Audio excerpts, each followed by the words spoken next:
Have you been told that your baby has developmental dysplasia of the hips and requires a Pavlik harness? Wondering what's the whole process and treatment plan for a baby who needs a harness? Hi there, it's Neesha from My Favourite Physio.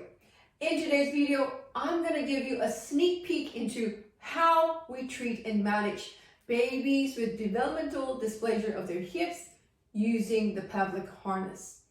So often a baby would come to us already having had a scan to indicate that their hips are not well formed and they will require a harness. Occasionally, we would be seeing a baby for a different problem like a misshapen head or tight neck muscle or perhaps even turned in feet. And when we assess them, we detect that their hips are not opening wide enough and we would refer them for a hip ultrasound scan. The scans would then come back indicating that baby has developmental dysplasia of the hips and they need a Pavlik harness. So when we fit a baby with a harness like this one, we ensure that their hips are opened up as far as possible. Their hips are bent at 90 degrees, knees 90 degrees, but their knees are free to kick out even in the harness. We would encourage mom and dad not to touch that harness at all, but to come back in each week for us to adjust and refit the harness. The reason for that is because babies are growing really fast. So week on week, we need to adjust the harness to fit their growth. If we don't, the harness might get too tight, and when it gets too tight, it can jam their leg into their pelvic bone, causing the head of the thigh bone to die off because there's no blood supply to it when it's jammed in too tightly into the pelvic bone. That is disastrous because it would then mean baby would not have a hip to stand on anymore.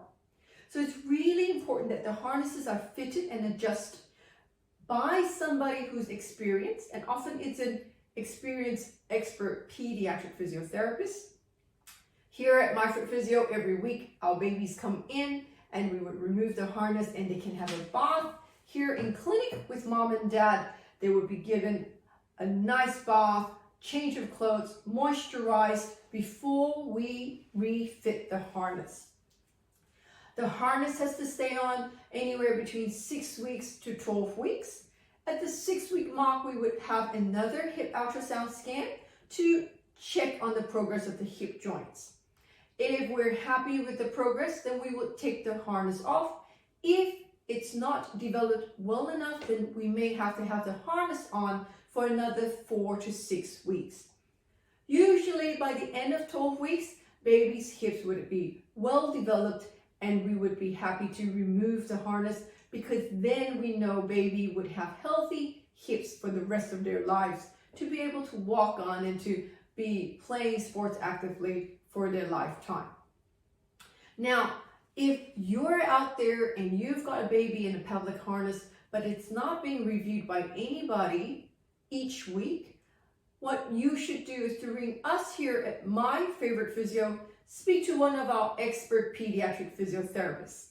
The number to ring is 02-9790-4233.